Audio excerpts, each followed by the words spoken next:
Bonjour frères et sœurs et amis qui nous écoutez.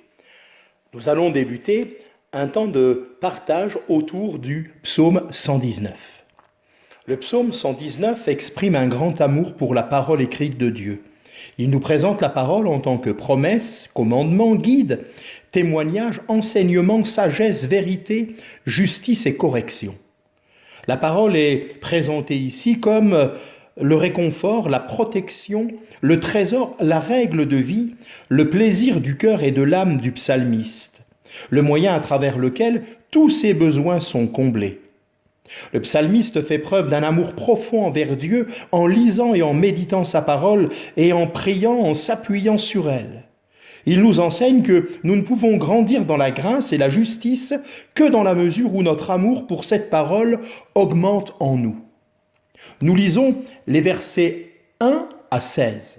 « Heureux ceux qui sont intègres dans leur voie, qui marchent selon la loi de l'Éternel.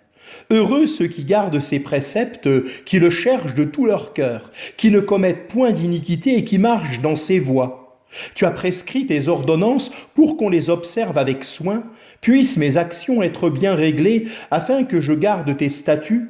Alors je ne rougirai point à la vue de tous tes commandements, je te louerai dans la droiture de mon cœur en apprenant les lois de ta justice. Je veux garder tes statuts, ne m'abandonne pas entièrement. Comment le jeune homme rendra-t-il pur son sentier? En se dirigeant d'après ta parole. Je te cherche de tout mon cœur, ne me laisse pas égarer loin de tes commandements. Je serre ta parole dans mon cœur afin de ne pas pécher contre toi. Béni sois-tu, ô Éternel, enseigne-moi tes statuts, de mes lèvres j'énumère toutes les sentences de ta bouche. Je me réjouis en suivant tes préceptes, comme si je possédais tous les trésors.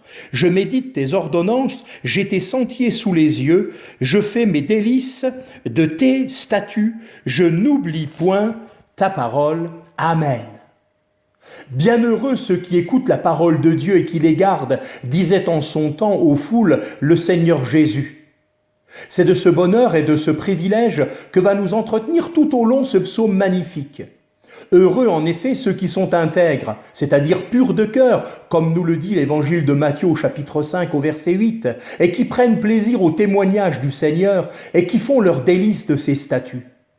Mais doublement heureux ceux qui gardent soigneusement ses statuts et qui y marchent. Le verset 9 nous place face à une question sérieuse. Comment un jeune homme rendra-t-il pure sa voie? La réponse suit aussitôt, ce sera en y prenant garde selon ta parole.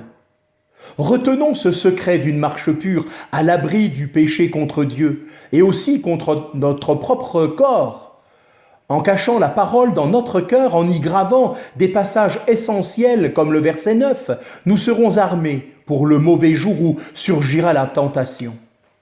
Car si nous gardons soigneusement ses préceptes, le Dieu fidèle nous gardera avec le même soin.